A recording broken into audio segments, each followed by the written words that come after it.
I want to take this opportunity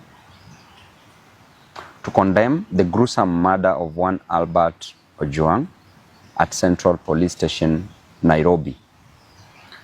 I want to demand that the officers who committed this heinous act must be arrested and charged with murdering one innocent man, Albert Ojwang. The apex of the law, the Constitution, and the Penal Code outlines clearly on how matters should be dealt with once an arrest is made.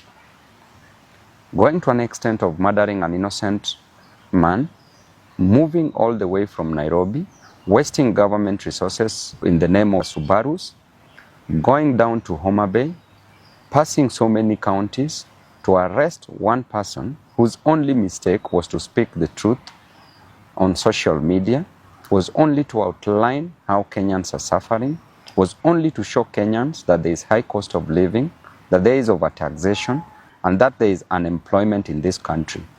By pointing out unruly officers in the government by the name Eliud Langat, who is a Deputy Inspector General of Police, you take an opportunity to go all the way to Homa Bay, arrest an individual, arrest Albert, move all the way back to Nairobi, noting that there are so many police stations within Homa Bay County. You bypassed all those police stations, came back to Nairobi, took an innocent young man from the dad with an intention to kill, premeditated the death of one Albert Ojwang. Reaching Central Police Station, you tell us stories which we only hear in movies that Albert Ojwang hit his head severely on the on the wall. Does not add up. And what a time to live in this country, Mr. President, under your watch. You need to take time and reflect. You need to sit alone for a whole day. Reflect how you were brought up. Reflect how your mom brought you up. As you always say that you are brought up from a very humble background. Reflect on that. Reflect how far you've come to where you've reached. Reflect on what you want to do to Kenyans and reflect on the legacy that you want to leave behind. And I want to say that it is quite unfortunate that there are so many abductions, there are so many deaths of young men in this country. Since when are young people killed in a nation? Since when are the Gen Zs killed in different nations? Since when? It is only in Kenya that these things are happening. And it is happening because these young men are demanding for justice, social justice, are demanding for their rights. And the extent that we are going as a nation is so wrong because under your watch as the president, so many deaths are occurring. The main reason why people get to power is so that they can become better, not being bitter. It's so that they can better the lives of others, not taking the lives of others. It's so that they can ensure that people's lives are changed for the best. But what are we seeing in return? We are seeing bitterness, we are seeing cruelty, and too much cruelty breeds so much hatred, which is now occurring in this country. I want to inform the government that nobody will fear you. You cannot spread fear to a person who has nothing to lose, a person with no jobs, a person who experiences overtaxation, a person who experiences high cost of living, high cost of education, high cost of health.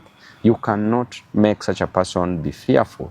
And therefore you need to change your strategy because they have nothing to lose but just the chains that are tying them tightly. Within no time, there will be serious actions in this nation because people are hurting, people are going through a lot, people are depressed.